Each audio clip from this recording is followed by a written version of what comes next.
speaker of the session, which is now the first speaker, and it is Daniele Simeoni. I beg your pardon, I forgot the title of your talk, but I know that you're going to speak about application of lattice Boltzmann to neutrino transport in astrophysics. So, Daniele, please go ahead. And you have 30 minutes, 10 minutes bonus because we missed the speaker. Okay, go ahead, Daniele. Thank you. Yeah, let me just give me a second to share. So let's do like this.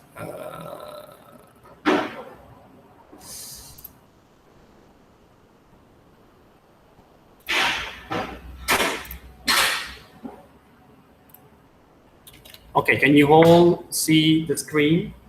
Yes. Presentation. Can you all see the pointer as well? Yes. Okay, fine. Then I'm gonna start. So, hi everyone. Thank you, Sauro, for the introduction. Today I'm gonna speak you a little bit about an idea that our friends Luciano Rezzolla and Lucas Weiss approached us with, and they wanted us to develop a numerical scheme for the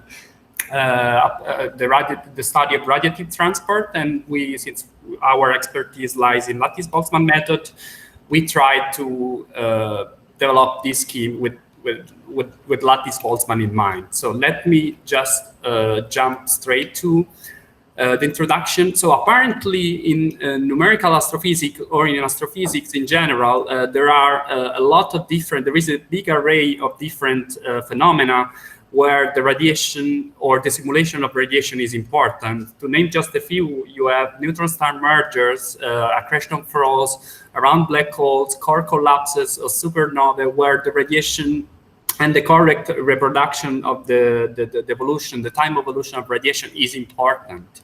Let me just give you the picture here. What we are dealing with is that there is a radiation field, and then you have some kind of astrophysical fluid, I don't know, take plasma, take electron gases, take whatever you want. And then there is a continuous interplay between these two fields. What Luciano and Lucas wanted us to do was to develop a numerical scheme just for the radiation field. And we went for the Lattice Boltzmann method just because it has a lot of nice properties. It's scalable, it can go parallel really easily, and also as we will see later on, it avoids some pitfalls which you would have instead if you go to, I don't know, finite difference solvers which solve the moment equation of the radiative transfer equation, which is the basic equation you want to study, you want to look at if you want to model radiation. So this radiative transfer equation, or as I will call it, is the RTE. It's just basically describing the time evolution of this quantity, which is the specific intensity, which is nothing more than the energy which is produced at point X by a unit surface ds over the solid angle d omega in time dt, and the radiation as frequency d nu. This radiative transfer equation can be obtained from the Boltzmann equation for ultra-relativistic massless particles. So take, for example, photons or neutrinos or whatever. We are really generic here. We just have a radiation field. We are not telling our scheme what the field is. And important thing is that these particles are moving at the speed of light, of course. We don't have conserved quantities just because, as I said before, there is a continuous interplay between the fluid and the radiation field. So there is a continuous exchange of energy and momentum between the two. So we cannot really rely on conserved quantities. And an additional disclaimer I have to do here is that we are taking our RTE equation in the so-called Gray approximation. So we are integrating over all frequencies. What you end up with when you do this kind of process is this equation, which again is the RTE, and you can have a look at this, and you just quickly realize this is a transport equation which is really similar to the Boltzmann equation in some sense, except for the fact that on the right-hand side of the equation you have some production term, some absorption and emission and scattering terms, which are due to the underlying fluid. And again, the quantities we are interested into are the moments of the specific intensity itself, the first moment. So and what we get from this is the energy density and the momentum density. So these are the quantities that we are interested into. Please note that since we have information which is propagating at light speed, we end up doing, we lose a degree of freedom here. So we end up doing our integration in the so-called velocity space only on angular coordinates, okay? And then starting from the Harting, you can rework it in a BGK-like fashion, in where say the scattering term is contained in this I-ek term, and the source term, which is this S here, is containing the absorption and emission contribution. And then from here, you go for almost for a standard Lattice Boltzmann development procedure, in the sense that, of course, you don't need to truncate your quote-unquote equilibrium just because you don't have to expand it and truncate it, just because it is already expressed as with the first moment of the specific intensity, and you do some kind of discretization in the velocity space, and you will end up with this n-pop discrete velocity equations, and then you go for a first order discretization in time, and you end up with a set of equations which you can evolve with the colliding stream paradigm, just like you do in the usual Lattice Boltzmann method, with some equilibrium, quote unquote, again, and source term, which are expressed using this velocity, these discrete velocities, and you recover your energy and momentum density just by going through some discrete sums over your discrete velocities. So let me spend a few words on the velocity discretization procedure, which is, as you know, the most important, the central part in every Lattice Boltzmann algorithm, or Lattice Boltzmann method. So we have information which is propagating at the speed of light here, which means that either in the continuous or discrete scenario, you have your velocities which are distributed on the surface of a sphere or on a circle, if you are in 2 dimensions. Also, something I didn't say is that we want to really be able with this method to explore a lot of different optical regimes. And with optical regime, let me do a comparison with the usual hydrodynamic picture here. I just want to say, with different optical regimes, I just want to say that we want to be able to model our radiation field in the free streaming limit, which would correspond. So we want to have free streaming radiation, with radiation which is not interacting with the fluid. This will correspond to the ballistic regime in a standard hydrodynamic solver, but also we want to be able to model radiation which is really coupled with the fluid, which is really interacting with the fluid. So especially since we want to go in the free streaming regime, what we will end up needing is a lot of velocities, of discrete velocities, and these velocities will have to be really distributed in an isotropic way. So we end up going off lattice, of course, and we will need some interpolation schemes. So since my talk was supposed to be 20 minutes, I didn't really want to spend a lot on the velocity discretization procedure. Maybe after the talk, I will show you some backup slides which are going to go deeper into this velocity procedure. But what I can say is that since we need a lot of velocities and we need them to be distributed isotropically on the sphere, this is one of the requirements we have for our stencils, for our velocity stencil. The second one is that they, of course, have to be able to reproduce our angular integrals as discrete sums. You can do such a thing using a range of different quadrature rule. Here listed, I have the one we've used, the Gauss-Legendre quadrature rule, Lebedev, and spherical design. Maybe later on, I will just give you some more words about this. Let me jump to the benchmarks right now. And we have been carrying on a number of different benchmarks, which are basically based on the static fluid. So we don't really have a fluid which is interacting or evolving dynamically with the radiation field yet. But what we have is this kind of benchmarks. Especially I want to show you two different benchmarks, one in the optically thin limit. So here we just have radiation, no fluid whatsoever, no interaction with the fluid whatsoever. And what we end up having is two beams of radiation which are crossing. And here you can see plotted here is the energy density. You can see that the two beams of radiation in our Lattice Boltzmann scheme are behaving correctly. What you would expect by two beams of radiation crossing is that they don't interact each other. So this is the behavior that we're getting from the Lattice Boltzmann method. What happens is that when you go and use these numerical solvers, finite difference numerical solver, which are based on the moments equation of the radiative transfer equation with this M1 closure formula, is that they are not able to reproduce this behavior, and they just give you the average value for the momentum density or the energy density, so to speak. So they are not really behaving correctly in this case, whereas our Lattice Boltzmann method is.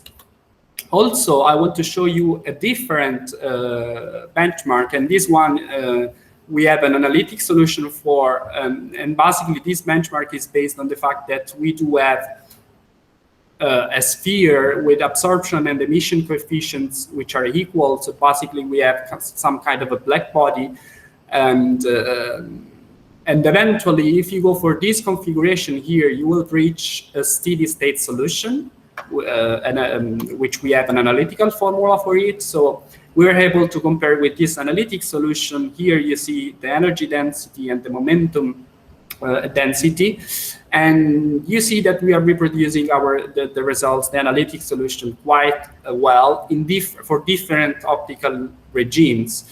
Especially have a look at the green curve, where the M1 solver FRAC is supposed to not behave correctly when you do go to this intermediate optical regime, and you can see it from this curve here, which is not really reproducing the analytical curve, whereas our method is able to just do so. And lastly, I just wanted to speak to you about another benchmark we've run, and this time we do have a dynamic fluid. And so what we did basically was just take our new Lattice Boltzmann method and couple it with this magnetohydrodynamic solver, which is called BAC, black hole accretion code. And what we did was just to run the simulation of this relativistic jet, which is, I'm told that it's quite important. I mean, it's something you can see in a lot of astrophysical context. So what you do, you take your box and you start injecting some fluid from this nozzle here and from this side of the grid, and then you will end up having a fluid. And if you put radiation into it, so if you let your fluid produce and absorb radiation, you will end up with these two figures here. Here the difference is that, so in the first panel on the top, you just have this relativistic jet with no radiation whatsoever. So it's just the fluid, okay? Here the plot is representing the density, the rest mass density of the fluid. So no radiation is represented here. What you end up doing if you couple your hydrodynamic solver with your Lattice Boltzmann method is that your relativistic jet is slowing down. And that's expected just because part of the energy that's present in the system is possessed now by the radiation itself.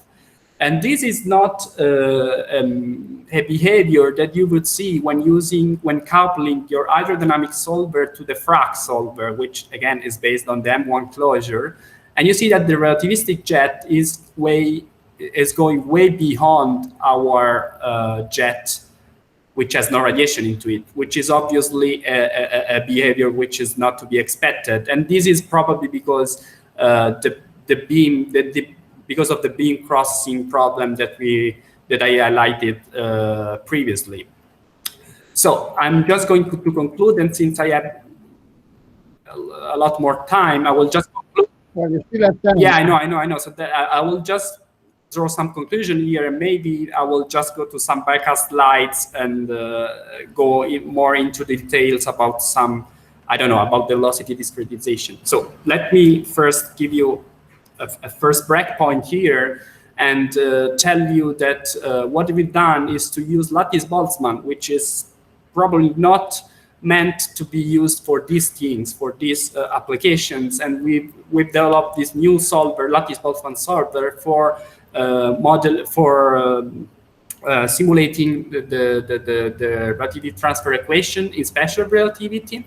We benchmarked the model with a lot of different static fluid benchmarks, and also we have realized, to the best of our knowledge, the first time ever Lattice Boltzmann coupled simulation of relativistic jet. What we would like to do in the future is, of course, explore a little bit more the dynamic of the interaction between radiation and fluids. And we would really like to extend, and our friends at the Goethe University really want us to do this, is to extend the model to Kurtz space-time, so to move to general relativity. Also, we do need to improve our scheme as well with some technical refinements. I don't know, some mesh refinement. Also, we have to adapt our data structures in such a way that they can handle better the simulations. So let me end up this first part of the talk.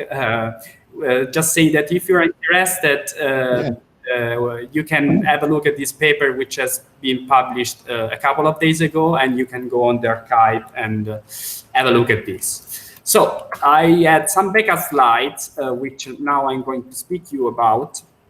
Especially if you're interested in the relativistic jet thing, then these are the data which we have used to simulate our relativistic jet. So it was a grid which was 160 times 160 and 64 40 grid with 154 populations. So if you remember, I told you that we will really need a lot of different discrete velocities, a lot of different populations if we want to be able to model our radiation. But the most important thing is that we can control this. I mean, it's not like in the usual Lattice Boltzmann method where you say you're just interested in the first, I don't know, 2 moments of your distribution function. So you will end up having these set quantities of velocities. Here, the number of velocities is really dependent on the problem.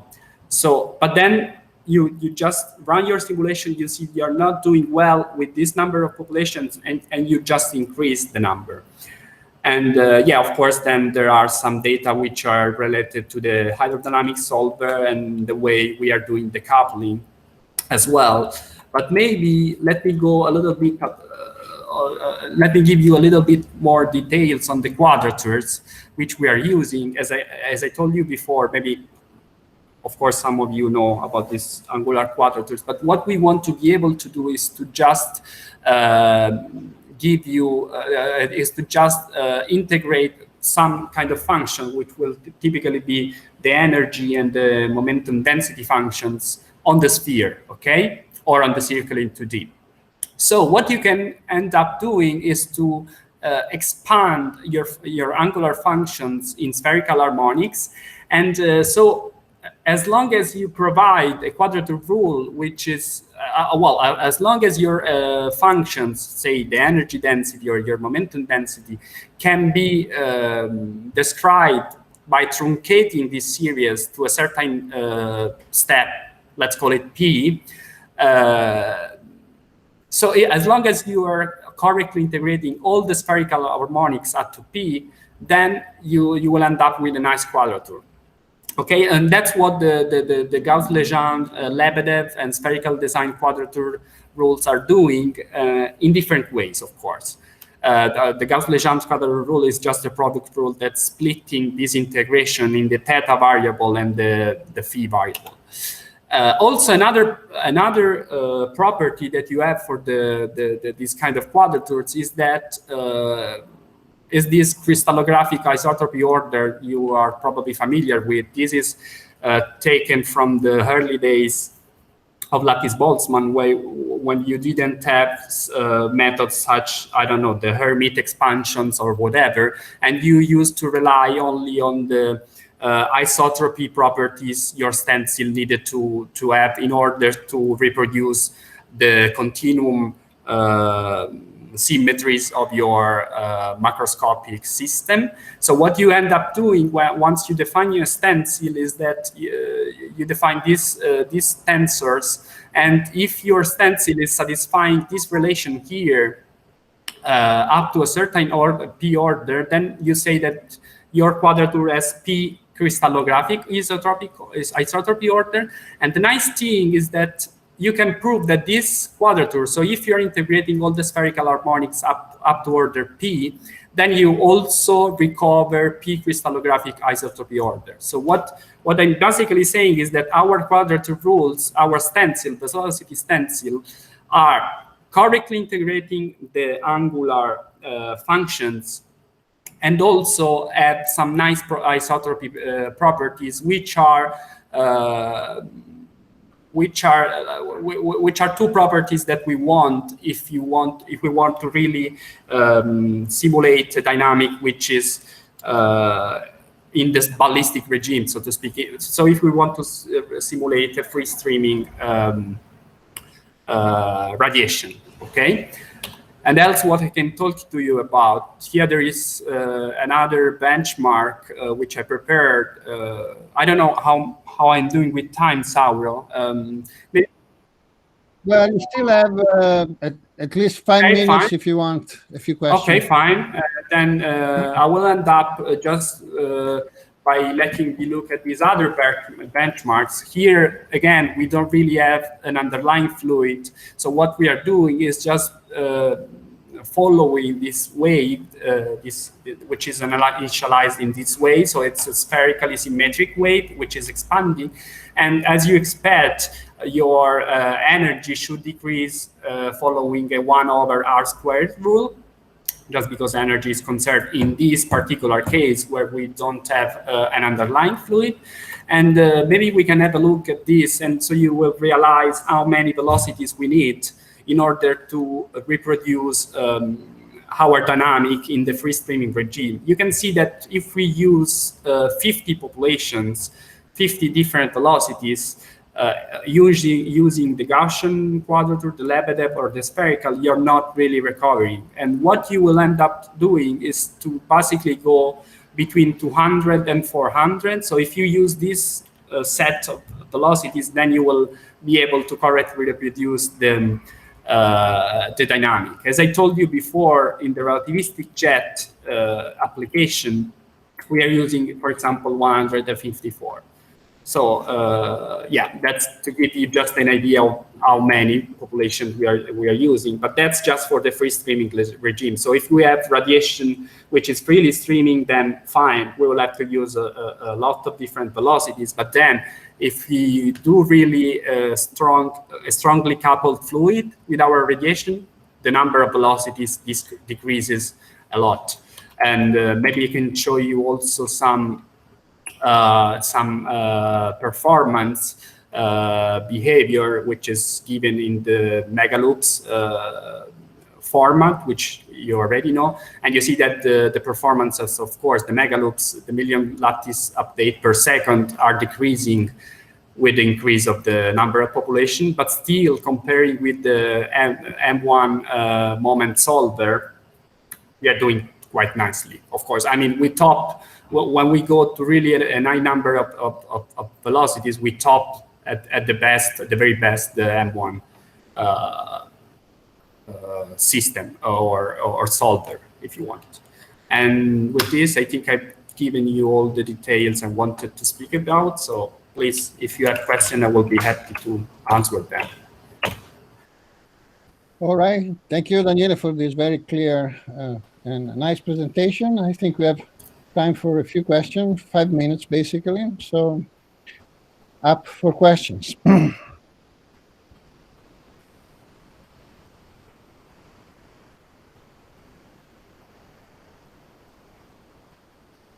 Okay, if not, while you think about question, I will ask myself one. Okay, so you probably know better than me this. No, I don't. I really don't. We discussed that many times, and I still don't. So I'm opening up to people. I would like to ask Paul Deller. I abuse of my power of chairman because, or Ilya, since we have to interpolate, it is not clear to me how bad the interpolation is. Of course, we can always judge by fact, after fact. But I mean, theoretically, how would you? I'm asking the community, Daniele in the first place, but I mean, people in the audience. I was kind of reluctant to give up the exact streaming, but we have to. So if we judge by result, it's okay, but we don't have really control, theoretical control on the kind of error that we are introducing because of the interpolation. So I wonder if anyone has ideas on how to handle that. Well, I was thinking of a crazy idea that maybe instead of doing that, you give up the constant speed of light and say that the information has to get to the next grid point somehow. Yeah. So, I can tell you, Paul, sorry to interrupt you, but I can tell you that it's been done already. So this is not really the first Lattice Boltzmann method, which was realized for radiation field. And what the other guys were doing, I'm referring to Asinari here, they were taking the usual D2Q9 velocity stencils. And in that stencil, for example, you don't really have different velocities, magnitudes. So it has been done. So if I can be indulged with another question, what I was also give answer is how fair is it to characterize this as an unsteady version of the discrete ordinates method? What you mean is that what's really giving you the Lattice Boltzmann instead of the discrete velocities? Okay, so the point is what I think maybe Sauro and Alessandro or whoever is of the group which is in the audience will be able to answer as well, is that we are able, of course, we are not really sure that we are recovering the quantities of interest. So we are not really sure we are recovering the energy and momentum densities, of course. But with these quadrature rules, we are always sure that by tuning the order of the quadrature, we will be able to recover them exactly. So what I do suggest is that, okay, you run your simulation, you see, so for example, in this problem here, that you're not really recovering them, okay? You have some problems. What you do is you just increase your number of population, and then you will be sure, you will be 100% sure that you're recovering your quantities. And this is something you don't have in discrete velocities method, if I may say, right? So we do what the difference here is that instead of taking our velocity space and discretize it in an arbitrary manner, we are really going for some quadrature rule based approach, which is at least giving us some control on the exact recovery of the quantities, the energy and the momentum density. If you'll indulge me going on further, I think I misspoke. I was referring to there's a thing called discrete ordinates for radiative transfer a long time ago, and what people did then was they solved the steady state as a linear algebra problem. Okay. A time stacking problem, I think it would be quite similar to this. And another sort of little historical thing is before Hermite in kinetic theory of gases, then Burnett did Sonian polynomials time spherical harmonics. So in a way, it's going back to the pre-Hermite era, which is obviously much better suited to radiation because it all goes at one speed, so you want to live on the shell. But harmonics are not unknown in kinetic theory of gases. I just thought that was worth saying.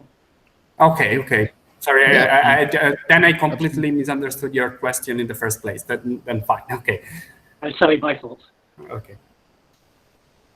No, but I think I couldn't hear you very well, Paul. I have to just guess part of what you said, but clearly there is a strong similarity to the discrete method. My understanding is that what Daniele just said, that in this case you tried, I mean, instead of discretizing based on accuracy, you discretize based on symmetry groups, and that gives you a better handle on the moments that you recover. And that is technical, but is possibly a significant difference. But it has to be, of course, understood much deeper. I mean, this is just the start. All right. So if no further question, I think we are just in time to call for. Thank you again, Daniele, for the nice presentation. Thank you. And I'm calling for the next speaker. I suppose it's Jens, whom I don't see. It's maybe Tim. No, I'm around. So Saura will stop. Hi, Jens. Oh, wait. Pardon? Okay, we'll stop sharing. Yeah, I mean, we have to connect, and I think Giacomo is operating that, so that Jens can get the slot.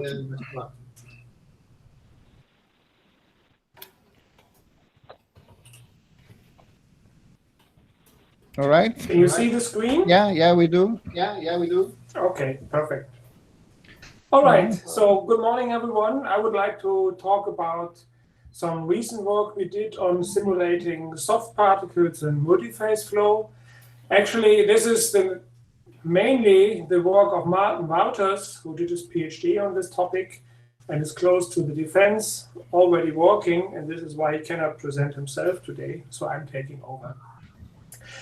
The motivation behind all this basically came from a collaboration with a number of companies working on paints, on latex paints. So if you think about latex paints, you can think of polymer particles, which we assume to be soft, squishy objects that are sitting in a solvent. The solvent evaporates, and then, as you see here at the bottom, the particles have to get closer and closer. They form this film, they dry, and they have to deform.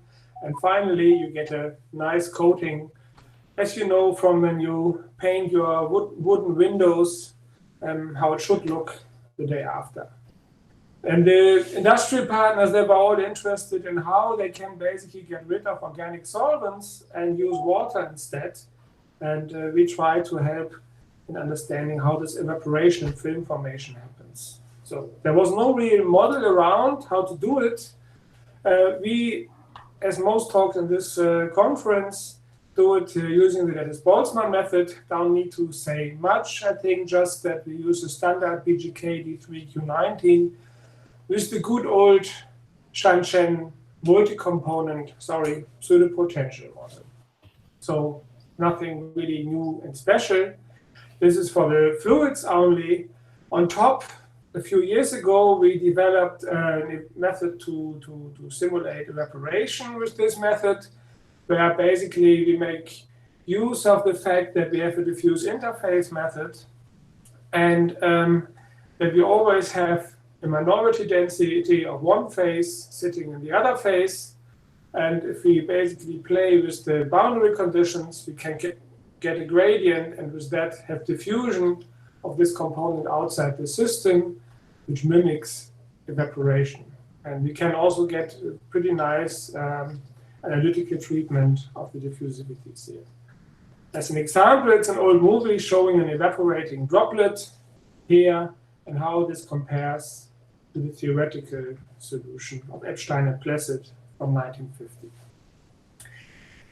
So this is the fluids, and this is how we can do the Lattice Boltzmann simulations, and we can add evaporation to have our solvent evaporating and the film forming that way. What we are missing so far are the particles inside. As I said before, we mimic the latex particles, which are of course much more complex, but we mimic them as soft objects. And our first idea was basically to start up with the good old immersed boundary way people use for simulating blood cells, for example. I guess at the moment in the other session, the other parallel session, there are talks on that. And we started with a similar particle model, where our particle, as shown here, is just triangularized, and then this Lagrangian grid of the particle membrane is coupled in some way to the underlying Lattice Boltzmann solver. As you can see here, the dots should mimic the Lattice Boltzmann, and this is the membrane. And then we have to do some coupling, which I will explain on the next slide. However, we have to get in our properties of the soft particles. In this method, we can basically put in whatever, I'm sorry, something going wrong here. We can basically put in whatever we like as a model for soft particles.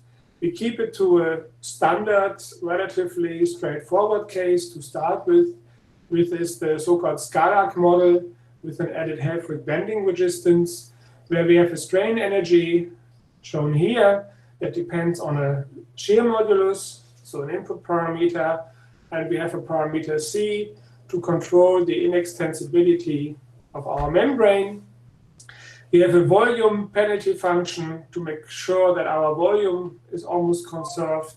That depends on a volume modulus. And these two then end up in some forces by just computing the derivation of them. On top, we have the Helfrich bending resistance shown at the bottom, which depends on the mean and spontaneous curvature, and again a bending modulus, and then also results in a corresponding force. So these are more in-depth details, which are not really necessary, I think, to fully grasp. Just the idea is we can have any kind of soft particle. We could even go a step further and also go towards a Young's modulus by implementing an fully elastic particle instead of a membrane. But we haven't done that here. How do we now couple these particles to the fluids? Our first attempt, and this actually started at times when Tim Krüger, who was one of the co-authors, was a postdoc in my group in Eindhoven, I think it was 2012 already, that we thought about doing this using the classical inverse boundary scheme by coupling the membrane and the fluids through forces. And Tim and then later Martin invested a huge amount of time and tried many, many different things to get this sorted, but there are two fundamental problems which make life extremely complicated. Number one is that since it's just a force coupling, there's always a leakage of fluids through the membrane. And if you have immiscible fluids, you might think of a particle sitting here, there's one fluid side on one side, another fluid side face on the other side, and you might get leakage of this one fluid through the particle into the other component, which is unphysical in general. So we wanted to avoid that and couldn't.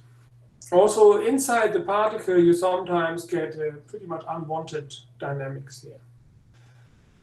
So after a while, we thought, let's go a different route and let's just do bounce back, something pretty similar as what people do for rigid solid particles, the method of Aouane and Lett, and this is also very similar of what the group of Cyrus Aouane has been using for many years, for example, for our blood cells, just now extended towards multi-component fluid mixtures. What we basically do is we assume that our flexible particle membrane or wall is being treated like a solid wall in the standard Lattice Boltzmann, and we do the normal mid-grid bounce back boundary condition here, and then transfer the momentum doing this accordingly to the membrane. What are the advantages here? Since it's bounce back, the main advantage, first of all, is that we definitely have no penetration of fluid through the wall. So the mass inside, outside is 100% conserved. And number two, we can also treat the internal and external fluids completely independently. Obviously, with these first order boundary condition, that could be done better by using higher order schemes. We actually did that, but that also brings quite a number of disadvantages, because often you need either more grid points, which makes it more difficult to go to dense suspensions, or in the end you get other artifacts coming in, so that we basically stick to the closed order boundary condition here. How does the scheme now look in total to basically sum up? So in blue here you see two particles discretized more or less on the fluid lattice, shown by these black circles. The black lines are the membrane here, and we have now different things. In green we have the bounce back coupling of the lattice Boltzmann to the membrane solver. We might also include a Shanchen-like forcing term to tune the wettability of the particles by having a repulsive force between the particle membrane and the surrounding fluid. On top, we have the same problem as people usually have when simulating solid particles using the method of Lat or Eidon, that when the particle moves over the lattice, at some point it might free up fluid nodes. And since the fluid inside and outside here is different, we have to basically refill these nodes. We do that by interpolating the densities that are around it to this particular point. On the other hand, when the particle is eating up fluid nodes, we just remove the fluid and give the momentum to the particle. On top of this, what you see here, we can of course also have particle-particle potentials acting like mimicking electrostatics or whatever we might have by just having link-based potential force, link-based forces between the nodes. Let's now see if it all works. The most basic benchmark of this new method is to go back to a single fluid, look at a particle as you see here. It's an initially spherical particle which we put in a shear flow, in a Couette flow, and then we can measure by measuring the length of the major and minor axis of the ellipsoid that we get the Taylor deformation parameter, and we can plot this deformation parameter versus the capillary number shown here. While for fluids and droplets, the capillary number is usually given in terms of the surface tension. Here we just use the shear modulus of the membrane. There's quite a lot of data in the literature, for example, of Bakshi and Lack, shown in blue and green.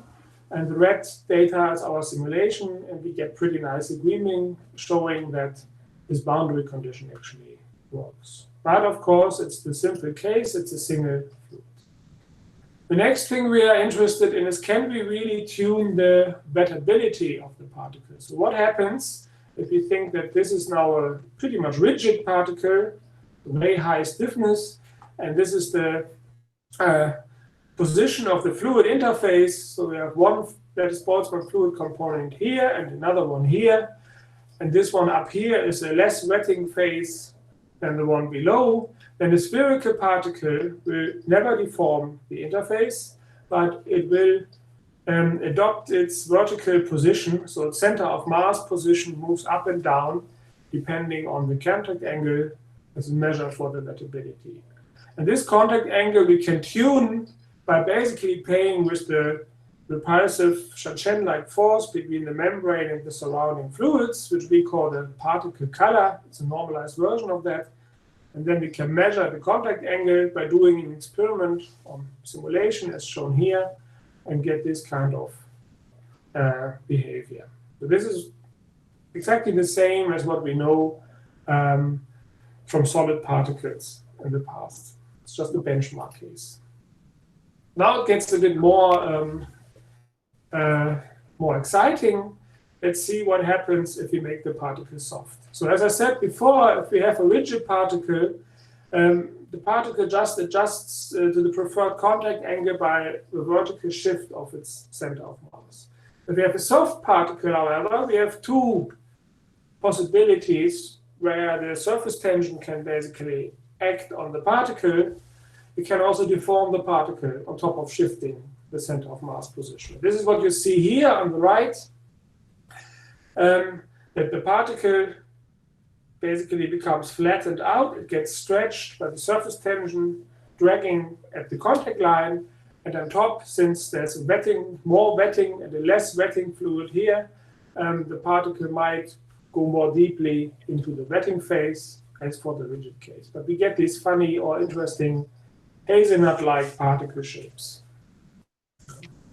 And this we can also then quantify a bit better by seeing how this contact angle or the wetting of the particle goes together with the difference of the center of mass position depending on different softnesses, where basically a larger beta means a softer particle. So what does it mean? It's a bit difficult to grasp without further explanation, but what it means practically is that the softer the particle, the more surface tension is able to stretch the particle across the interface, and therefore it has to move down less than in the rigid case.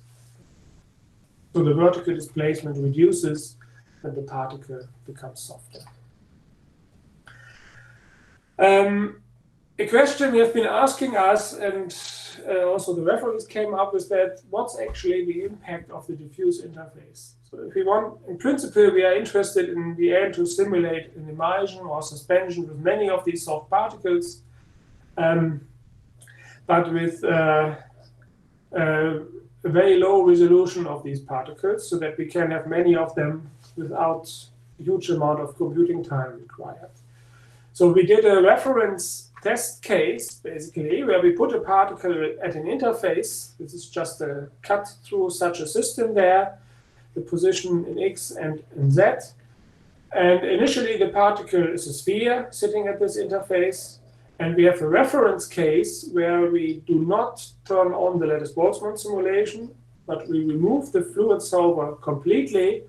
And in this area, where we expect the interface to be, we just add a force which has the same magnitude as the surface tension dragging the particle. This is what we call our reference case, because it's not a diffuse interface, number one, and number two, any error stemming from the Lattice Boltzmann can be ignored this way. And if we now do compare this to the real simulation with the Lattice Boltzmann turned on, we get very good agreement. Just there are little differences here at the poles and at the interface. But if you look at this plot here, what the plot should show basically is that these two curves converge to a fixed number, one for the poles and one for the interface, and it stays constant. And this happened practically roughly at a particle radius being twice the diffuse interface width.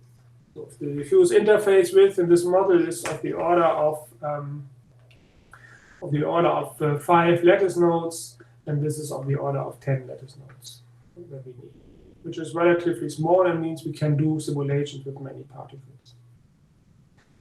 A few more cases to show what we can do now. This is the absorption of a particle to a fluid interface for different softnesses. Instead of a movie, I show the dynamics here as a time series in this plot. And on the left-hand side, we have a rigid one where basically, as I said before, the particle absorbs. The interface first bends a bit, but then the particle goes to its equilibrium position and stays there. This is at a 90-degree contact angle, so neutral wetting. And if we make the particle softer, we get either these hazelnut shape when the particle starts to absorb, and then it becomes kind of similar to a droplet with Neumann angles. We get this bended ellipsoidal shape.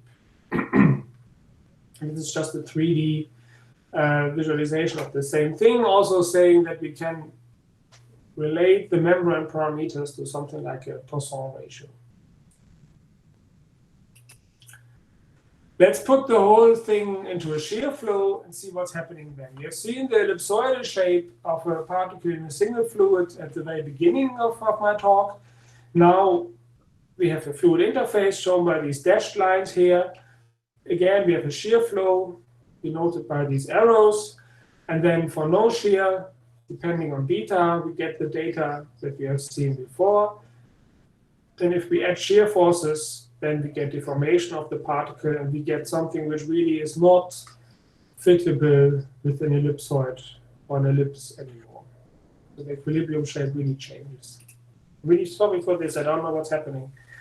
Okay. Again, let's now play with the hydrophilicity. So the strength, the wetting strength basically of the particle in the lower fluid component, and put this onto a droplet to show what we can now really do in 3D. So this is a 3D simulation of a fluid droplet sitting in another surrounding fluid phase. We initialize the system with the particles just touching the droplet phase, and then we get this absorption. And as Martin says, looks like a ducky chunky toy that we get in the end. Why am I showing this video? I'm showing this video because later, basically beyond the current today's talk, we would like to simulate stabilization of Pickering emulsions, for example, and investigate if soft particles have any advantage in emulsion stabilization. And a single droplet is the first basic Lego brick to get there. The last problem before I'm coming to the end is about capillary interactions between these kind of particles, and in particular in thin fluid films. So if you have two particles sitting next to each other, the most simple case is two spherical rigid particles at a fluid interface. Independent of their contact angle, as I told you before, these particles are not going to deform the interface if there's no gravity involved. And so there are no capillary interactions, and it's an extremely boring system with nothing happening, if there's no diffusion, of course, for large Péclet numbers. If, however, we push the particles down by turning gravity on, so the bond number is becoming larger than 1, then, as shown here, we get interface deformations, and this effectively causes an attraction, a capillary attraction between the particles. This whole thing becomes a bit more complicated if we think about a thin fluid film. In thin fluid films, the distance of the particle of the fluid interface to the substrate underneath might not be sufficient to get actually a picture like this.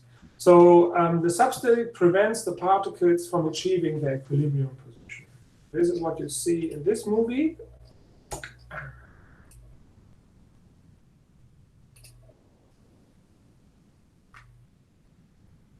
The particles start to attract, but at some point you see the interface deforming again, and then they are stuck at some point. Let's go one step back, see if our method is doing the right thing. Let's look at a single particle at an interface on the top of the substrate.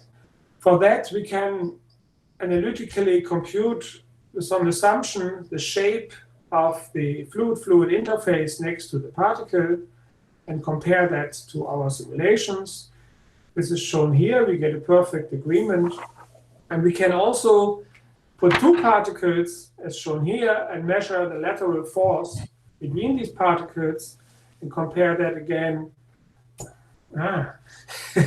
to theory, and in this case also experiments done by Weih already in 1993, and again we get very good agreement with those. As I promised, we want to go to large systems. We want to study film formation. Let's first look at systems which are not very dense. So we look at the clustering, capillary interactions and clustering of particles depending on their softness and versus time. So this is a time series of a few hundred particles in this case on top of a substrate, and how they interact and form clusters. The colors just denote these different clusters. And you see that depending on the softness, the final picture also looks somewhat different. The main difference lies in between, in the early stages here and in the dynamics, but that of course has an impact on the quality or the properties of the final deposit. This is what I said. The main differences, for example, here in the average cluster size or the size of the largest cluster. The average cluster size shows the main differences in intermediate times, and then in the end, basically, it's all getting relatively similar. But let's also look at the formation of defects and how a packing the 2D packing of these particles at a fluid interface would relax if only capillary interactions are present. So this is just a picture from our simulation. The actual particle outlines here shown in black. Here we do a Voronoi tessellation of the same system. And you see already here the Voronoi area denoting a bit what are the defects showing up in the not really perfect hexagonal packing that we would expect. We can also count the number of the neighboring cells and see how basically defects propagate through the system or how they exist in different areas, and come up with the Voronoi entropy, which basically is the highest for rigid particles and then converges for larger softness parameters. This is the isotropic ordering parameter, which is more interesting actually. So we have the rigid case, which shows some ordering, but then at some point the system is blocked, it cannot rearrange anymore. If we make the system soft, we get some reordering as shown in the blue line, but this is not very soft particles. This is just a beta of 10, and before it was going up to 200 actually. If we increase the softness, we effectively turn off or reduce the capillary interactions, and with that also reduce the speed of the reordering, and the isotropic ordering parameter takes longer to get to its final value, if at all. This is how it looks in large. This is basically showing the connection of the particles for different softnesses. Right is the rigid case. More interesting is here, we show the effective stresses and the forces therefore acting between particles. And you can see how in the rigid case, shown on the very right, we get this very distinct high contrast force change, the force network-like structure in the system, which if we make the particles softer, washes out to some extent, but then comes back because of the missing capillary interactions. Jens, you have 3 minutes. I'm done. It's the last movie and then a conclusion. Perfect. So last thing to show as an appetizer, because this is what we want to do in the end. We want to see how systems evaporate. Before that was without evaporation. We have everything in place now. These particles in the movie you see are relatively stiff. They're very hydrophilic, so they want to stay in the lower fluid phase. What you see moving down with the red plane is the fluid-fluid interface. And you see also at the interface, the particles deform and arrange in a more compact layer. So this is ongoing work, just to show what we can do by now. And this is my conclusion and outlook. What I tried to show you in these roughly 50 minutes was that we developed this new, or basically we combined many things on the market to simulate soft particles in multi-phase flows, aiming at the formation of films, film formation, and with applications of paint or emulsions and so on. What we can do is now we can have particles with different membrane models, different softness parameters. We can have different contact angles and different wettabilities. In principle, we could have more solvents, more fluids in the system if we wanted to. There's no real limitation. It all scales as typical for Lattice Boltzmann, and also as we know for the classical suspension simulation methods. And on top, we can also now move on in the direction of particle-particle interactions, or for example, to look at particles which have a permeable boundary. You can think of examples, for example, of controlled drug release, where some medicine diffuses from the inside of the particle while it's being transported in flow. And with that, I'm at my end. I would like to acknowledge again, particularly Martin Wouters, who did all this for his PhD, but also Aouane, who contributed a lot, and Tim Krüger, who was on this project from the very beginning and stayed with us for all the time. Thank you. Okay, thank you, Jens, for the very impressive presentation. I think we have just time for one quick questions.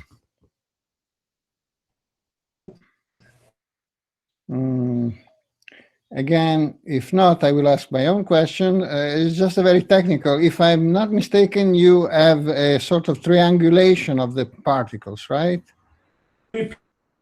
And is it, to me, when I triangulate a particle, my gut feeling is that this is going to be very expensive. Do we have some special tricks to make this efficient, or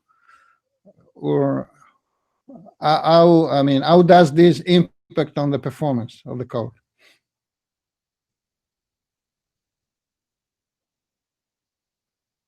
Hello?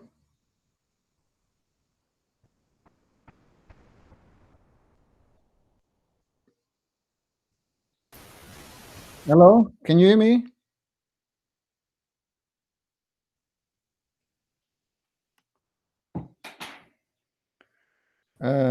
I don't know whether you can hear me. I seem to. Oh, we can hear you. I think Jens' connection is weird. Okay, so Jens is having problem. Okay, so I will ask him the question in private. I think Jens's microphone is off. I can't quite see. It doesn't seem to be on. I mean, his image is standing still. Jens, can you hear us? Well, no. So I would say that we thank Jens, even though he doesn't seem to be hearing. Oh, here is back. I'm back. Okay. You were out of connections, I think. The question was whether, since you triangulate the surface of the particle, and that in principle is an expensive procedure, I was wondering whether you have some, how this impact on the performance, and if you have special tricks to make this efficient. No, yes, it's gone again.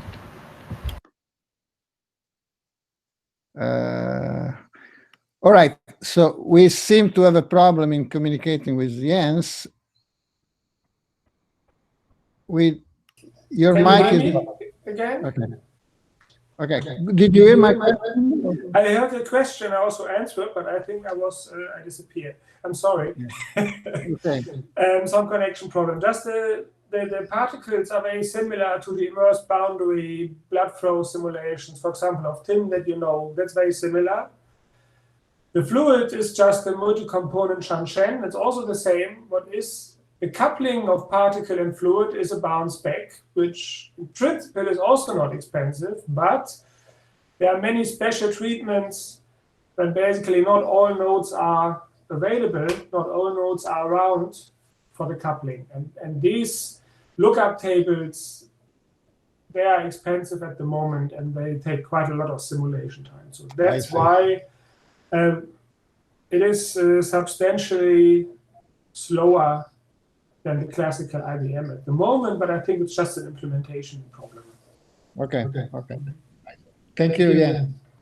So I think it's time to close the first part of the morning. And I would like to thank our speaker again.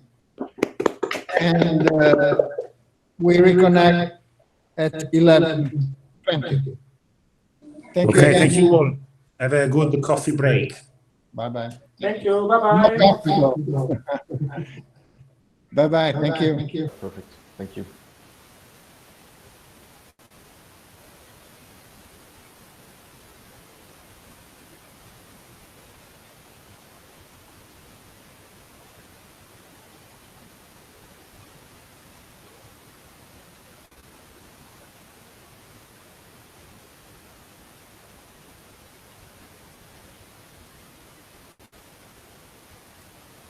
I got some technical problems here. I tried to rejoin, all right? Yeah, okay. Meanwhile, I'll start to introduce the session. Just take your time. Yeah. Okay, cool. So welcome to this second part of the technical session 3, Advanced Methods. There will be 3 speakers today. Stefan Simonis, Davide Dapelo, and Fandi Oktasendra. The first speaker is almost ready to start, so please start sharing your presentation. Let me remind you that you have 20 minutes in total, 15 minutes plus 5 questions. So when you reach 15 minutes, I'll tell you that you have 5 minutes left. Okay?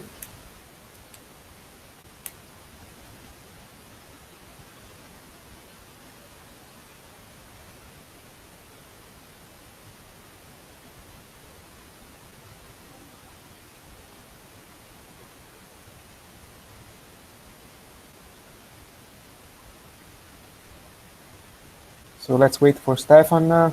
He should be back in a few seconds. Yeah, I just allowed him to get in.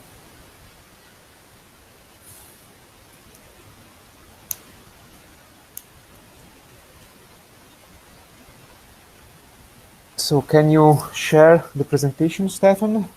Or is the technical problem persisting? I think I can share it now. Do you see? Yeah, very good. Okay, nice.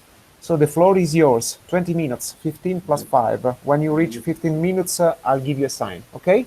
Okay, do you see the presentation now? Yes, please go ahead. Okay.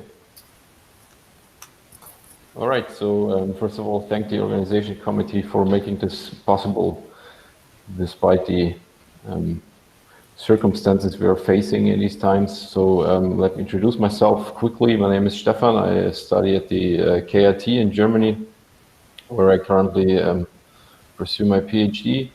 And today I want to talk about perturbation formalism of relaxation systems and how this is related to discrete velocity Boltzmann models. And this is specifically done for advection-diffusion equations today. So let me start with an overview. We will have a short motivation about this topic. Then we will go into a perturbation ansatz or propose this and see how this works. And then link it to the discrete velocity Boltzmann equation for a advection-diffusion equation as a target.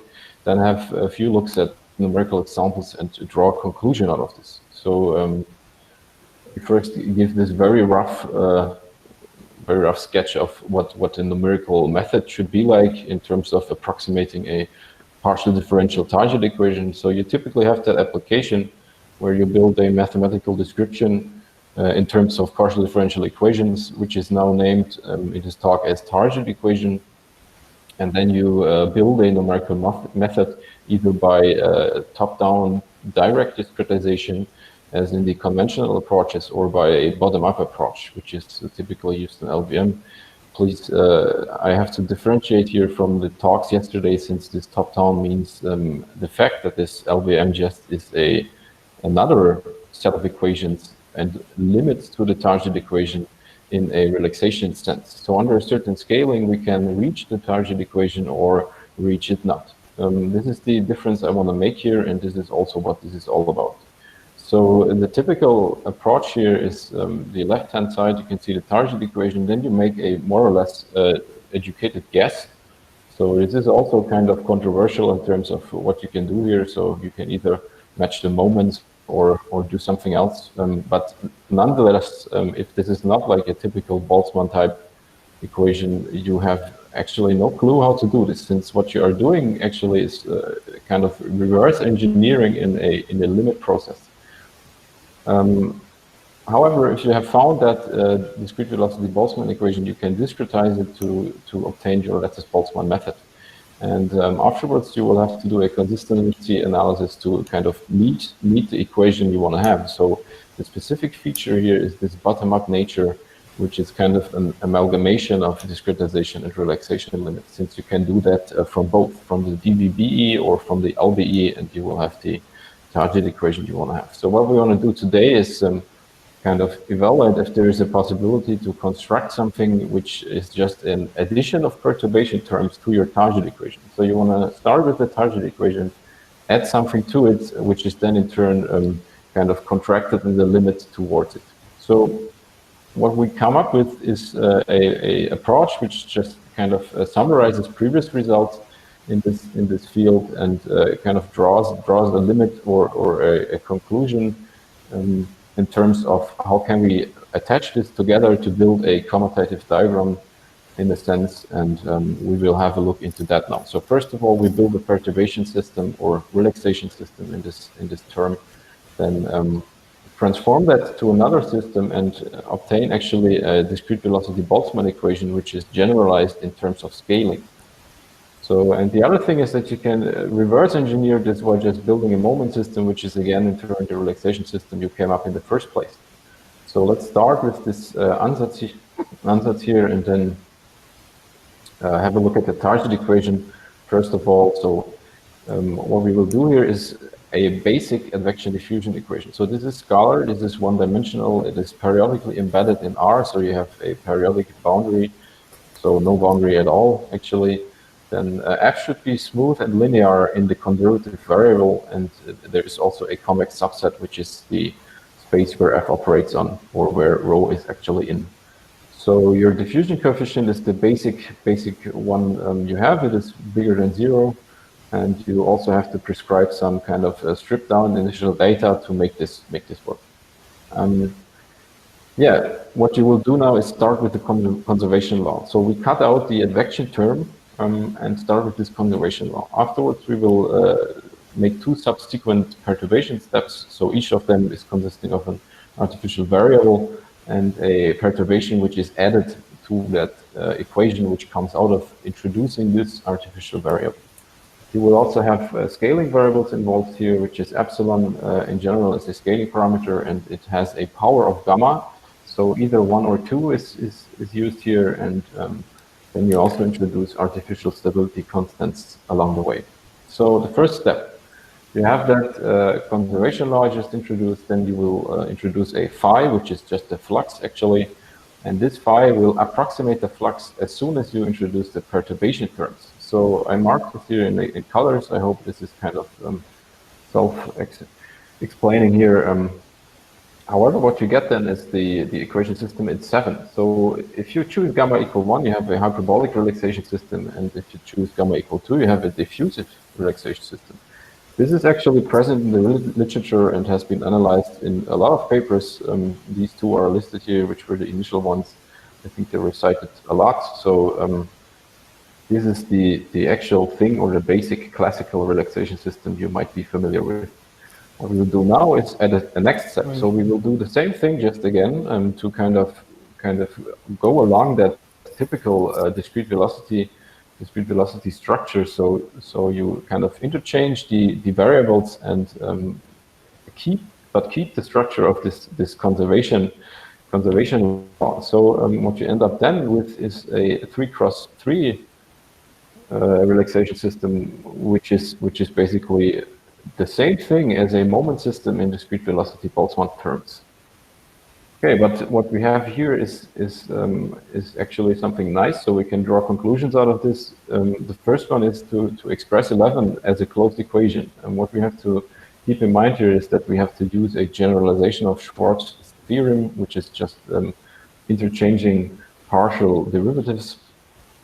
And then we have to assume, of course, that all these appearing variables have to be smooth enough.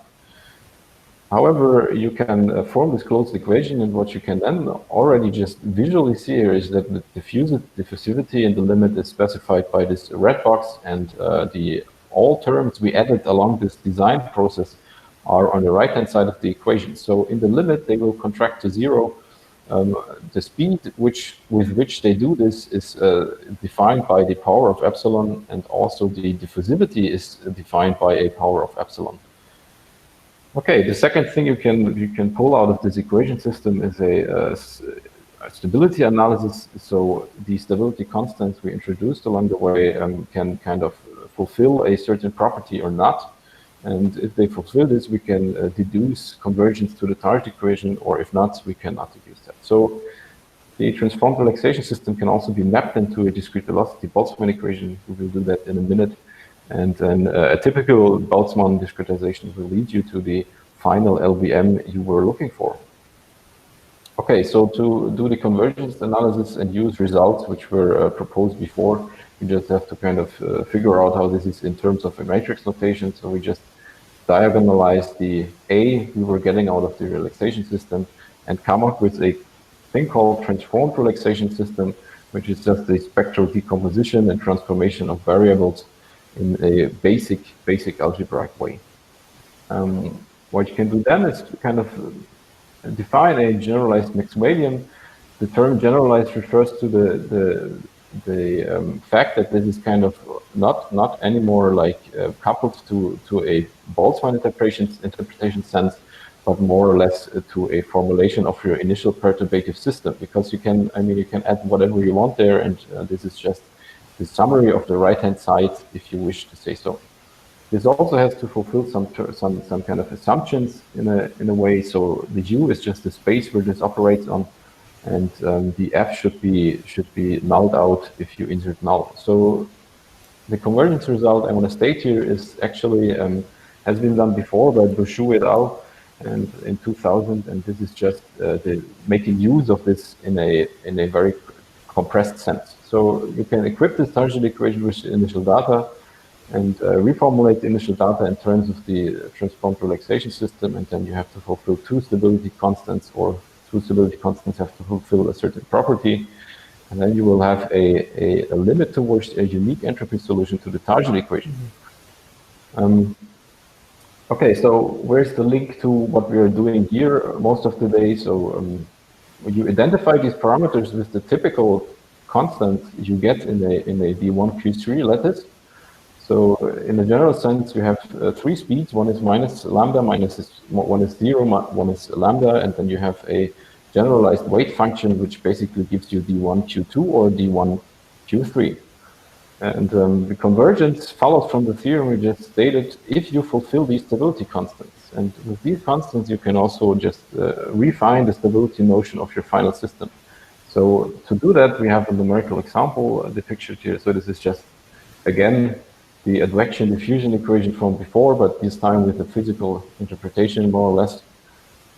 Then you have to fully discretize this in the second order at best. So this is done, for example, in these two references on the bottom. And what you want to do here is kind of map that epsilon you introduced in the perturbation ansatz to the delta t. So either you have gamma equal 1, this is hyperbolic scaling, or acoustic scaling, as you are familiar with that, and then for gamma equal 2, you have diffusive scaling. And depending on that, you can trigger the perturbation terms to null out in the limit or not. So depending on these choices, you can either have an advection-diffusion equation and diffusion equation, or an advection-diffusion equation as a target. And what we can see here is the latter part of what I just said, and you have a basic error analysis on the right-hand side. So you can see that this actually has a second order in space convergent, and you can also see that there is one number missing in this table, which is the instability. We can deduce from this stability investigations we just did in the beginning. What we can also see here is that this bound sharpens with tau limits to 0.5. So this matches actually results which were kind of formulated earlier on this topic by Rhinelander. These are called stability structures, and the same thing is what we do here. We want to have a structural stability assumption, which gives us not like a numerical stability sense, but a relaxation limit sense. And in this way, we can use the amalgamation of a relaxation system with the discretization limit to get out some kind of, or to achieve some stability values we want to have here. So the conclusion is that this constructive perturbation ansatz is proposed to obtain a relaxation system which is basically a generalized class of moment systems. So to break free from this Boltzmann type behavior, we want to have a generalization here in terms of system and analyze the system stability along the convergence analysis.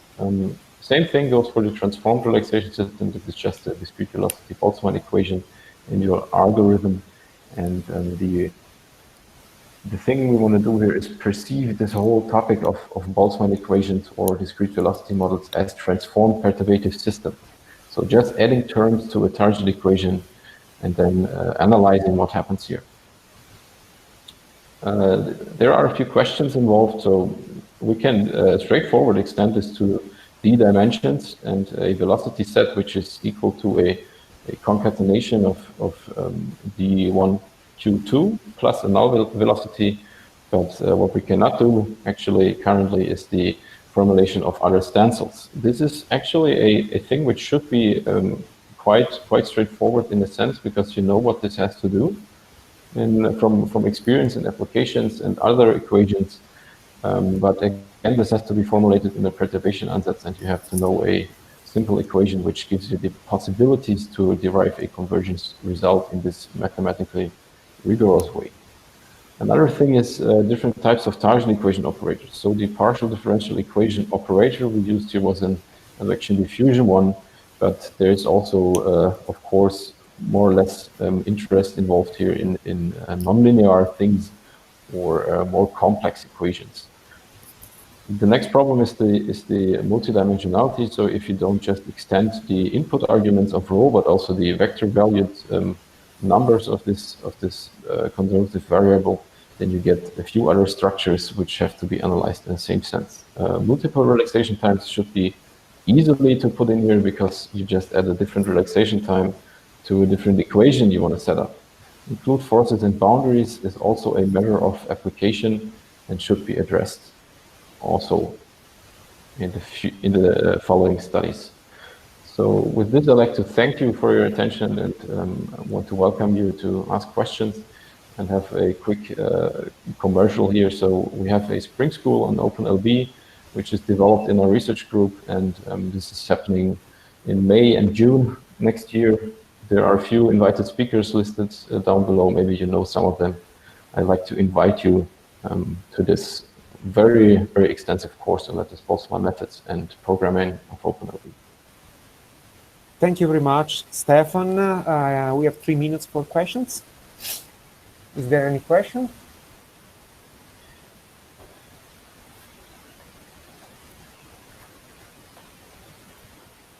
So I actually have a question. So you discussed essentially isotropic advection-diffusion equations. So I was wondering whether you can handle some anisotropic advection-diffusion equation with the same technicalities. Is there any complication, or is it somehow straightforward to extend to anisotropic contributions?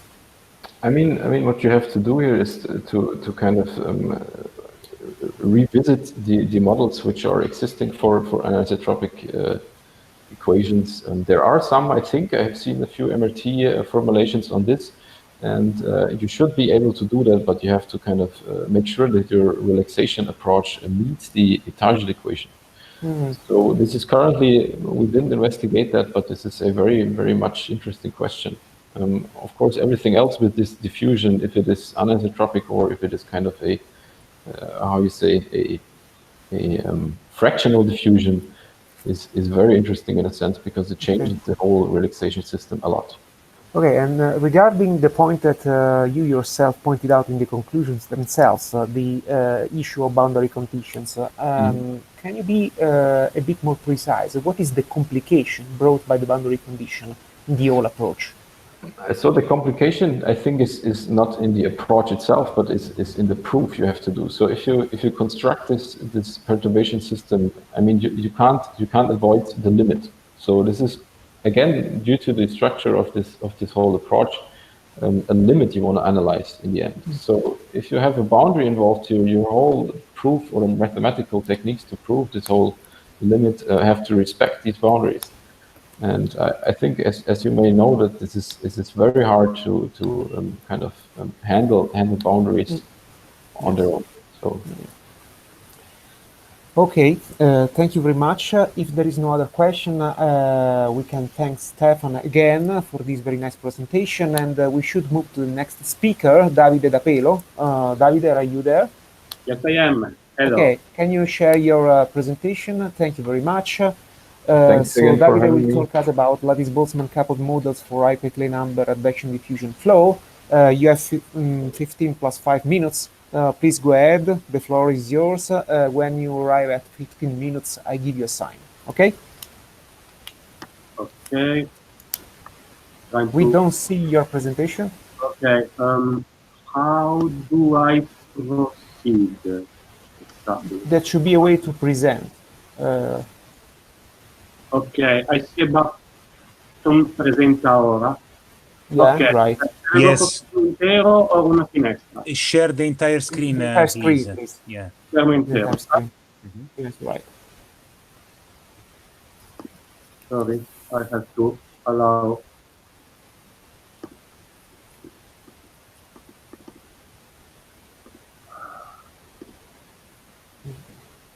Sorry, can you see the? Not yet. Can you see anything now? No. I'm sorry, probably I have to. I'm getting a technical problem with my MacBook, I'm afraid. So maybe get out and get in again.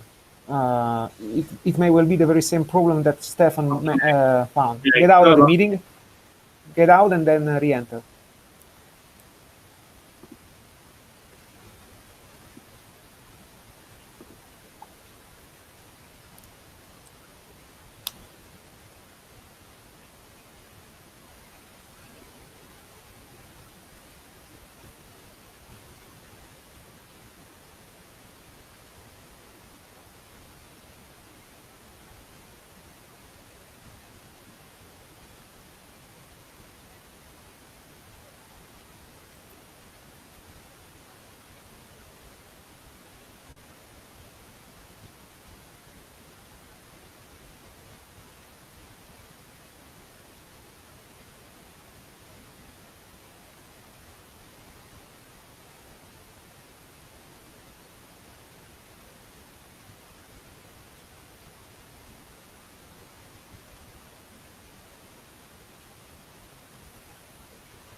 We don't hear you.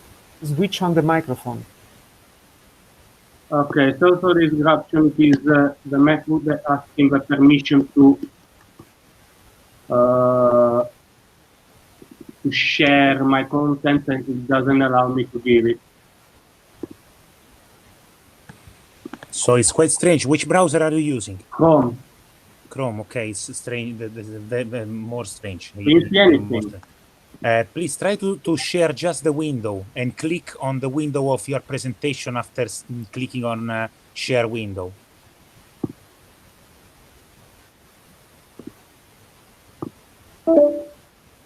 Oh. I have to open the system preferences. 1 second. I'm getting out and re-entering once again. Okay. How about that? Okay. Let's try.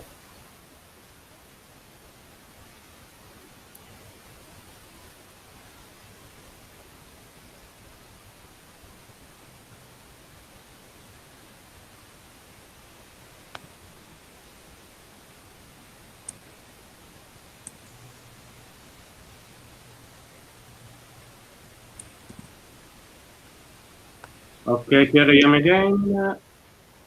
Does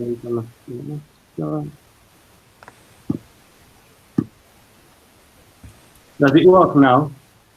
Yeah, it seems to work. Yeah. Okay, brilliant. Sorry again for the disruption. Okay. Don't worry, go ahead, please. Okay, in this presentation, I'm going to illustrate a number of couple approach to advection-diffusion flow with the case of a high-Péclet number were kept in mind. Why to do so? Because we want to provide some models for passive transport phenomena alongside hydrodynamics. the leitmotiv will be simulate the things in a couple of approaches. First of all, we resolve the Navier-Stokes, then we inform the velocity field to the advection-diffusion solver, then we solve the advection-diffusion and we pass to the next time step. The Navier-Stokes equation will be solved through the ordinary BGK Lattice Boltzmann model for hydrodynamics, and the advection-diffusion will be the topic of this talk. So we are familiar with the advection-diffusion equation. What is remarkable is that if we take the dimensionless form, you have the Péclet number in place of the Reynolds number, but for the rest is just a simplified version of the Navier-Stokes equation. The Péclet number being a balance between the relative importance of advective over diffusive transport.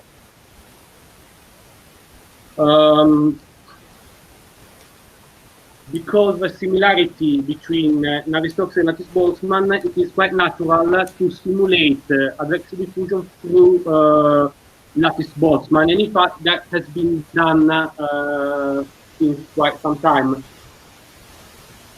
It's a good idea in theory because, of course, it's Lattice Boltzmann and keeps all the benefits of Lattice Boltzmann, which is explicitness, fastness, and parallelizability. And it is quite straightforward to implement. You truncate the equilibrium function to the first Hermite polynomial because the first order momenta do not enter into the dynamics. For the same reason, you need just a reduced set of lattice directions. You substitute the concentration field on the density, the diffusivity on the kinematic viscosity, the Péclet number on the Reynolds number, and that's it. However, that's all. However, exactly as in the Navier-Stokes Lattice Boltzmann, you get into stability issues for high-Péclet numbers, say around 1000. Because the relaxation time approaches the critical value of 1/2. And again, exactly as the Navier-Stokes, there are ways around this problem, which at the end of the story consists of adding an artificial diffusivity to the system. You can introduce a Zmagorinsky mechanism or use multiple relaxation time. We tried two relaxation time, something we did not show here, and that actually has the effect of introducing a numerical diffusion. But that might be undesirable if you require the diffusivity to be low. As such, it becomes natural to seek for alternative approach. Whatever the alternative, it must be robust and stable if the Péclet number increases, while containing, if not removing, numerical diffusion. And of course, we want to keep the benefit of Lattice Boltzmann in terms of fastness, parallelizability, and so on. That said, we found two models that meet the requirements. The all-good explicit finite difference scheme and another model based on a particle ensemble which evolve following a random walk. If someone has other ideas, we are happy to collaborate, of course. In the explicit finite difference, we use the same grid as Lattice Boltzmann. It is, you have the time derivative, the discretization scheme for the advection and for the diffusion part. Explicit means that you can, that the new time step appears on here. You can invert the equation and just say, and just write P nu equals something. We choose the standard second order Celtran scheme for the diffusion term and the standard second order central scheme and the standard first order outward scheme for advection term. All these schemes only need access to the adjacent nodes, exactly as the Lattice Boltzmann. Therefore, the Lattice Boltzmann parallel multi-block structure is preserved without need of amendment. There are limitations to the explicitly finite difference scheme. At first, you have an upper boundary to the range of values the diffusivity can take. Diffusivity cannot be too high, otherwise the scheme becomes unstable. In other words, this number must be bigger than 1. Also, you have a Courant condition which holds for the central advection scheme. The velocity magnitude cannot be too high. In other words, this number must be below 1. And of course, as regards the upwind advection scheme, as all we know, it is affected of numerical diffusivity. Even if the numerical diffusivity only takes place alongside the direction of the flow, and there are possibilities to mitigate the issues, and we are going to see later. An alternative approach is the random walk particles. We define a set of passive virtual particles which are dragged along by the little phase here. In addition, they undertake extra random displacement following a normal or Gaussian distribution. The diffusive field is just the density function of this set of particles in ordinary space, and it is possible to demonstrate that that field obeys the advection-diffusion equation with the diffusivity depending on the standard deviation of a random displacement here. We just have to be careful that the normal distribution is defined over the real numbers, but particle displacement cannot be larger than 1 lattice size. Otherwise, it's going to be a mess with parallelization. Therefore, we have to compactify the normal distribution. There can be different approaches. We just snip the phase reduction away out of a fixed sigma interval. The error we take is just around 1%. The random walk particle model is robust to variation of the Péclet number. Of course, if Péclet numbers becomes infinitive, you just have particles that are just dragged alongside the system, the flow without understate normal displacement.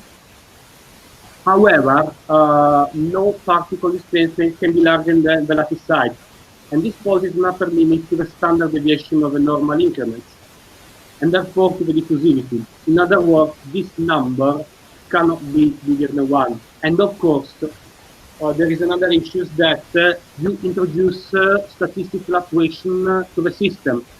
And if you want to read them, you have to increase the number of particles in the system, and therefore you have to increment the computational cost of the system.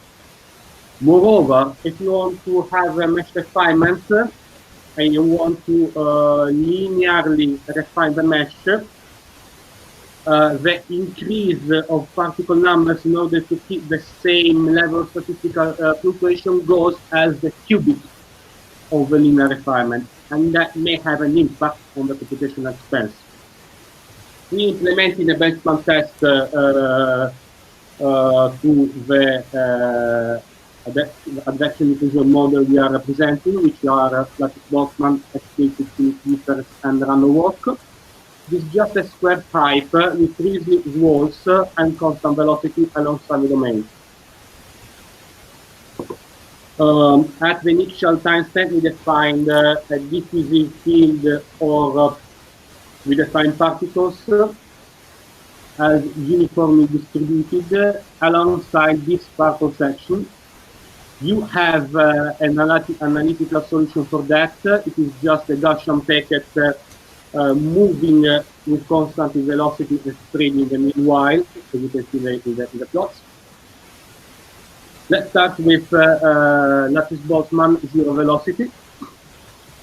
It works well as long as the diffusivity is non-zero. When the diffusivity is zero, you have oscillations. And for no-zero velocity, the model is accurate as long as the Péclet number remains around below 100. With higher Péclet number, you start having problems. About finite velocity in the case of u equal 0, the model doesn't work at all for ND above 1 as predicted. However, the model displays inaccuracies even if ND is around 5. You have to go one order of magnitude above, say ND 50, to get accurate predictions. As regards non-zero velocity, if we start with the case of ND above 1, therefore meeting the current criterion, we see that the model is free from instability. But there is another requisite, that is ND must be above 1.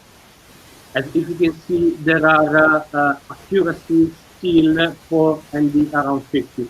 You have to go around to ND around 500 until you can see that the advection starts to display numerical diffusion.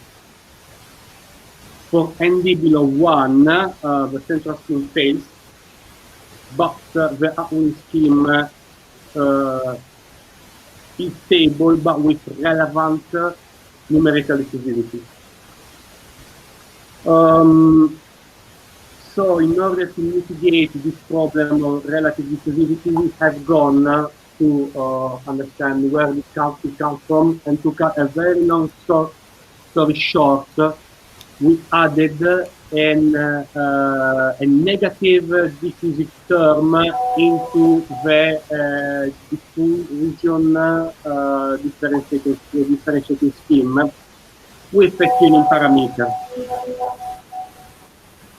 And we can see Davide, you should come to an end. You should come to an end. Okay, this scheme, to cut a very long story short, this scheme does mitigate the problem. You must choose alpha carefully. The random particle works well. Of course, you have noise, and you must use a lot of computational effort for the noise. To conclude, there is no one fit for all model. If you have Péclet number below 1000, go for Lattice Boltzmann. Otherwise, go with finite difference with anti-diffusive correction, and you have a lot of CPU resources to spend. You can consider random walk particles. Okay, thank you very much. So I think we have time for one quick question. Is there any question from the audience? Yeah, yes, actually, yeah, okay, go ahead, please, go ahead. Okay, hi Davide, thank you for the presentation. Did you locate where these problems you have there come from, like boundaries or forces or whatever, or did you just? It starts directly here. You can see here. It starts oscillating just around the particles or the field is defined, and the onset is quite early. Okay, thank you very much. I think there is no other time for other questions. Probably if someone else has other questions, maybe want to use the coffee break time to ask these questions. We should be moving now to the next speaker, which is Mr. Fandi Oktasendra. Fandi, are you there? switch on the microphone. Yes, I am. Yes, I am. Can you hear me? Yes. Yeah. Okay, great.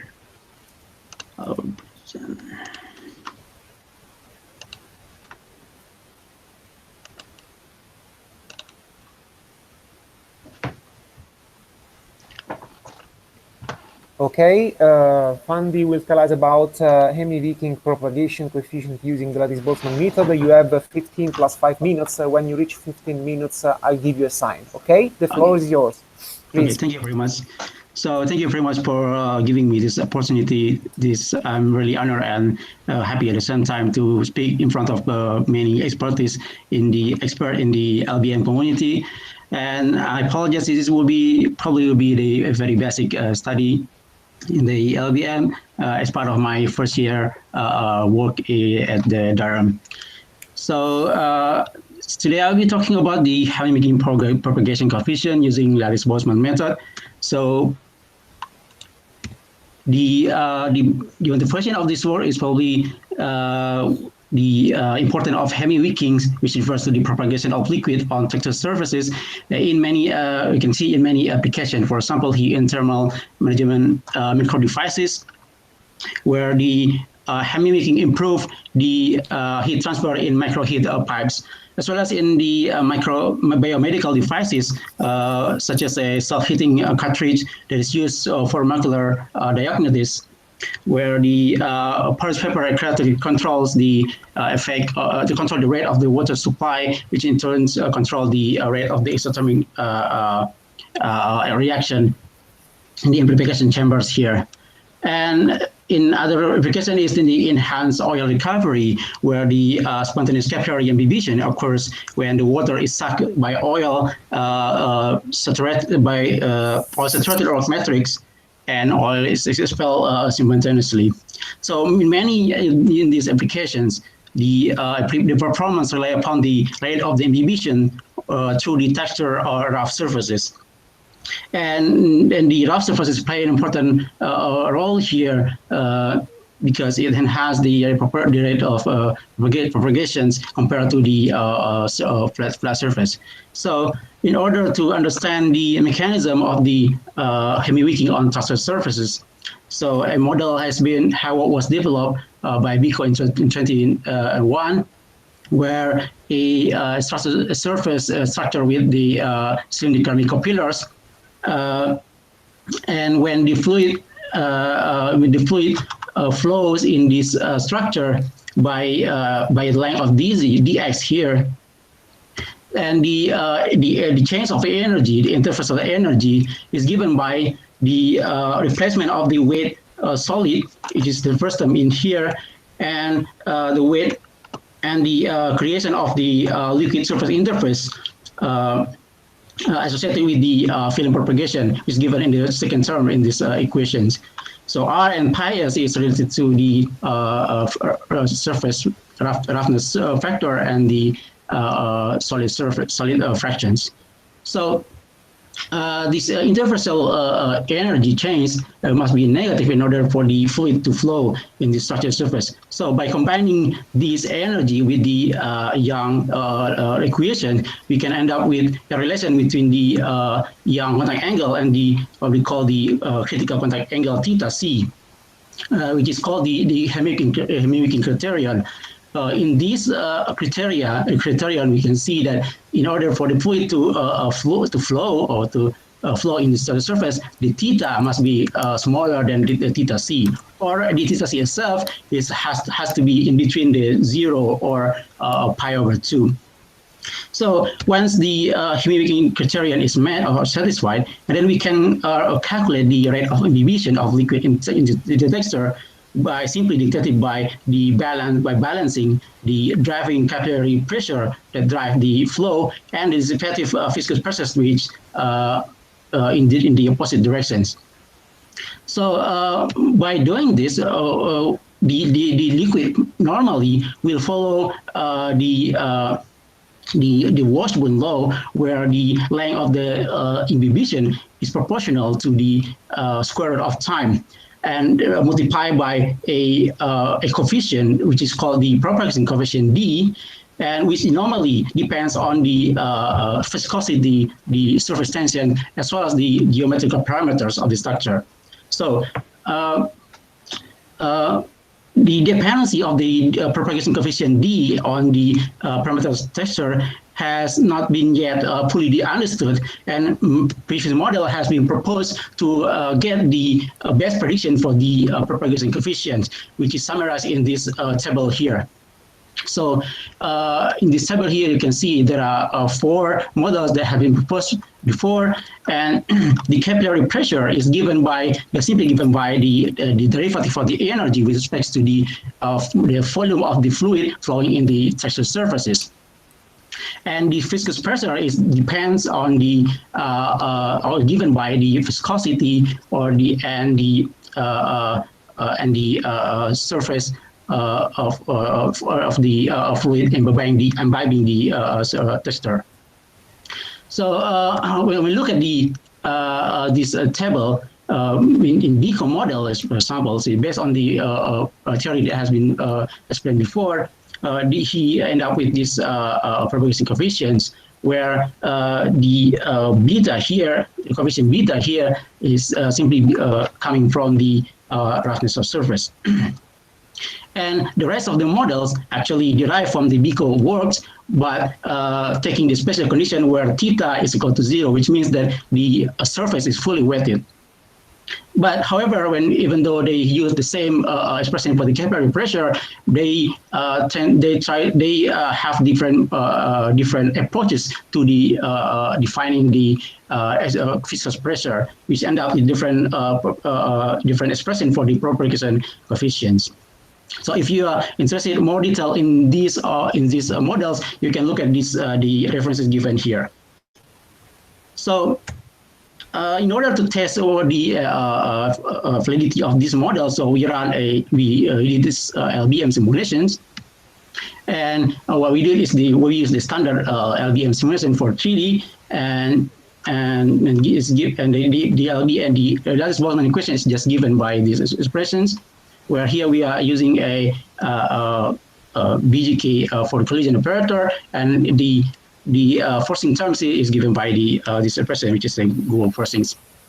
And in our simulation, we use instead of using a capillary pressure, we use a body force, which is given in these relations. So our LBM is applied in this simple setup. So we took a unit cell consisted of 4 cylindrical pillars, and we can reduce this unit cell in this kind of arrangement, and the flow is flowing in from the left to the right. So here the B is the length of the pitch, and A here is the diameter of the pillar. So from the side view, you can this is the typical picture of the side view. And here we apply a no-bounded condition on the bottom wall as well as in the solid liquid interfaces. And this is implemented by bounce-back boundary conditions. While in the top wall, we apply a free-state boundary condition allowing the fluid to flow, and this is to mimic the gas-liquid interface. And we lined up the top interface with the top of the pillar, so that with the effect of the curved liquid gas interface is not included in our simulations. So we then validate our simulation by comparing our experimental simulation calculation with the experimental data that we got from the literatures that we extract from the previous literatures, and we see here we have a good agreement between the D simulation and as well as the D experiments. Here the value of D is ranging quite large, ranging from the very low 0.1 up to 100 something. So it means that not only for the dense array that our simulations are getting good agreement, but as well as for the sparse array. So we are happy with this a good agreement between the simulation and experiment. So then we test our simulation with the model that has been shown before. So when we look at these here, the result is given by the counter plot of the prediction to the present error of the prediction to the simulations. And plotted as a function of the pitch length, ratio of the pitch length and the diameter in the x-axis, and the pitch length in ratio of the pitch length to the height of the pillar in the y-axis. So if you look, you can see here that the agreement between the prediction of the model only applies for a certain range. So if we limit ourselves in the error of 30%, for example, so we can see that the model only applies for a certain region here. So and for example, for Kim, it turns out that the agreement is quite good for quite large arrangements. But for Staffa, for example, here the prediction is only good for a very limited area for the pillar of height comparable to the pitch length. So we see that here that these models are very limited to certain areas. So then we propose our model for predicting the propagation coefficients, and we do this by looking at the profile of the fluid flowing in the unit cell, and we can see here that in the top view the fluid is relatively confined between these the pillars. So since we have a confining philosophy of velocity, then we can approximate. So in order to simplify our simulation, our case, so we can simplify it by taking considering a groove arrangements here. So that we can, from this approximation, we can calculate the mean velocity of the fluid flowing in this micro channel. So we can do this by solving the Navier-Stokes equations, and then we can get the mean velocity given by these expressions. But here the post separation of the pillar separations is just given by the pitch length minus the diameter of the pillar. So we can if we follow the reflection of the Biko, and then using this U-mean and using this relation, we can extract the propagation coefficient given by these expressions. So now here our propagation coefficient depends on the channel width or the W here. So then we got our model. So then we test with our simulations, and what we got here is a better agreement between the simulation and our predictions, where now the present error in between 30% is now cover a larger or a broader regimes here. We see here that the breakdown of our simulations only in some area where the edge or the pillar is very low, and as well as where the diameter is very small. So you can see it can be rationalized by when we have a very low diameter. So the flow mimics the plasma flow. So then the last part that I want to present here is what is the effect of the geometric parameters on the dynamics of the flow. So see here, I present the mean velocity as a function of the B over A and B over H. You see here that as we increase the diameter comparable to the to the comparable to the pitch length, the velocity reduces. So you can see here from this process profile, so that when the diameter are comparable to the pitch length, so only. Fandi, you have 5 minutes left. Okay, great. Yeah. Okay. So so the velocity is much reduced. So then we have a very low U mean, and we can see here from the propagation coefficients. So when we increase the diameter, the DD is increasing, and then at a certain point they reduce because of the reducing of the velocity. So for the effect of the height, we see that the increasing the height, we have an increasing of the D propagation until it saturates at some point here. So to conclude this short talk, so we have studied the propagation coefficient using a standard Lattice Boltzmann equation, and we see that our model, the model that we have proposed here, has a better prediction compared to the previous models. But this is just a preliminary work, so we have to.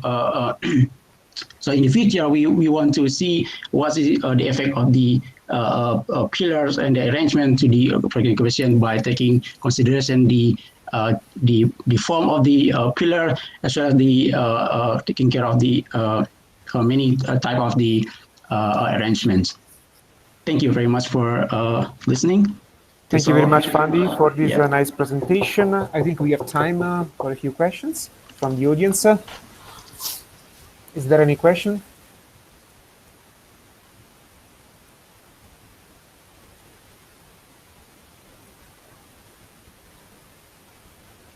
Okay, if not, I have a question myself. I was wondering, for this kind of hemiwicking studies, computationally speaking, how much expensive are the numerical simulations? Okay, so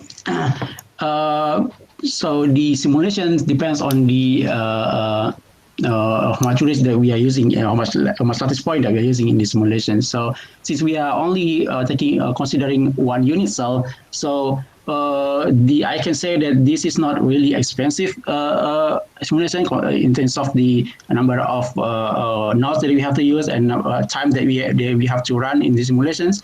So yeah, so but we have a very large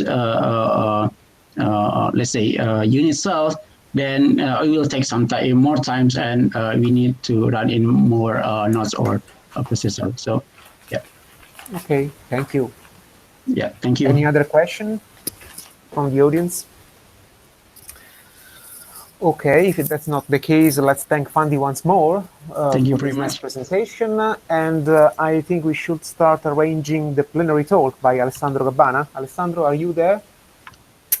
Yes, can you hear me?